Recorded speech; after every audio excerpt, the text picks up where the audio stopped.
दोस्तों नमस्कार। अब हम इस कक्षा में शिक्षण प्रतिमानों की उपयोगिताओं के बारे में देखेंगे। वैसे तो अब तक तो जानकारी मिली होगी शिक्षण प्रतिमान क्या होता है।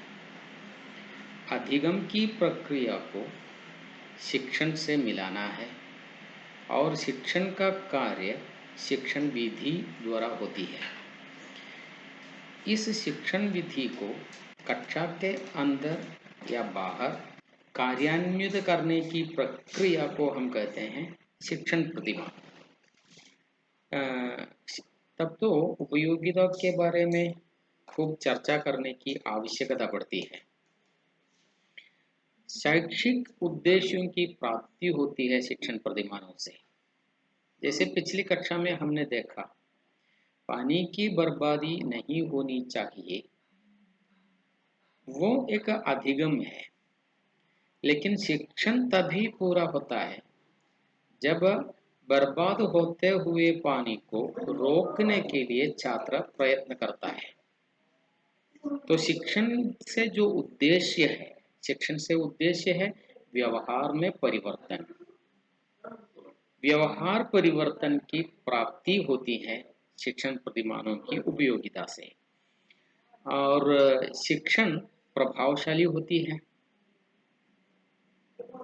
अन्यथा कक्षा मूक रह जाएगा, विरस रह जाएगा। शिक्षण प्रतिमानों की उपयोगिता से कक्षा सक्रिय हो जाती है और प्रभावशाली होती है। शिक्षण का कार्य रुचिपूर्ण होता है और आकर्षणीय होता है। जैसे नाटक को सिखाते समय अध्यापक प्रतिमानों का उपयोग करे तो तथा अभिनय करके नाटक सिखा दे तो वो रुचिपूर्ण होता है, प्रभावशाली होता है, शिक्षण में सुधार और परिवर्तन होता है। यही शिक्षण प्रतिमान की एक उपयोगिता है। शिक्षण प्रतिमानों में अनेक विधियों तकनीकों का प्रयोग किया जाता है। एक ही प्रतिमान के अंदर अनेक विधियों का इस्तेमाल हम कर सकते हैं। विधियों के बारे में हमने पिछली कक्षाओं में देखा। अनेक विधि है, संप्रेषण विधि है, खेल विधि है, श्रव्य भाषिक विधि है, सूचना अंतराल विधि है, कार्य आधारित भाषा शिक्षण है, वो विधि है। तो एक ही प्रतिमान से अनेक विधियों में कक्षा चलाने के लिए ताकत होती है और छात्र में अपेक्षित व्यवहार परिवर्तन आसानी से संभव होता है। वांछनीय व्यवहार परिवर्तन अध्यापक, शिक्षक चाहता है, समाज चाहता है, व्यक्ति में निर्दिष्ट व्यवहार परिवर्तन होना चाहिए। समाज का जो उद्देश्य है व्यवहार परिवर्तन, वो व्यवहार परिवर्तन शिक्षण प्रतिमानों से संभव होता है और अधिगम उपलब्धियां जल्द ही संभव होता है। यूं ही बता रहे छात्र सुनता रहे, उससे अधिगम की प्रक्रिया आसानी से नहीं होगी। हाँ, वही डर होने की संभावना है कि छात्र का मन विरस हो जाता है, कक्षा विरस हो जाती है। तो शिक्षण प्रतिमानों के उपयोग से वांछनीय परिवर्तन जल्द ही हो जाता है और शिक्षण और अधिगम के बीच संबंध सुदृढ़ करता है। हम जानते हैं निरीह अधिगम से कोई प्रयोजन नहीं है।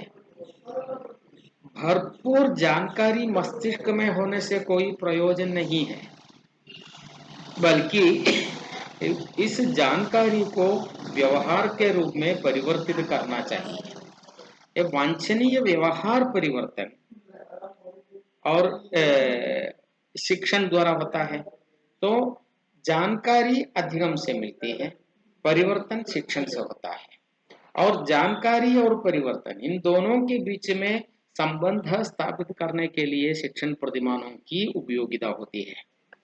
और शैक्षिक तत्वों की व्यवस्था अलग अलग प्रकार से की जाती है। जैसे एक शैक्षिक तत्व, हमने पहले कहा, एक शैक्षिक तत्व, पानी को बर्बाद नहीं करना चाहिए, वो अधिगम है।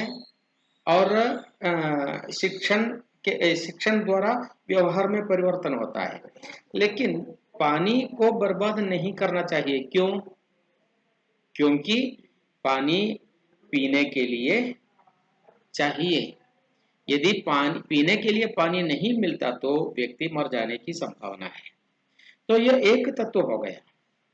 लेकिन प्रतिमानों से यह संभव है कि पानी केवल पीने के लिए नहीं है, नहाने के लिए पानी है, बर्तन मांजने के लिए पानी है, पीने के लिए पानी है। और प्रकृति में जो भी जीवित वस्तु है, जो जीवित प्राणी है, पेड़ हो, पौधा हो, समस्त प्राणियों के लिए, केवल मानव राशि के लिए नहीं, समस्त प्राणी के लिए पानी की आवश्यकता होती है। तो एक ही पानी बर्बाद नहीं करना चाहिए, पीने के लिए पानी चाहिए, एक तत्व है। अनेक तत्वों का आरोप शिक्षण प्रतिमानों से संभव है। तो शिक्षण प्रतिमानों की अनेकानेक उपयोगिता है, उसके बारे में आप स्वयं सोच कर उपयोगिताओं की सूची तैयार करनी है। और हमारी पाठ्य पुस्तिका में भी कुछ उपयोगिताओं के बारे में बताई गई है, और ध्यान से उसे पढ़ें। बाकी हम अगली कक्षा में देखेंगे। तब तक नमस्कार।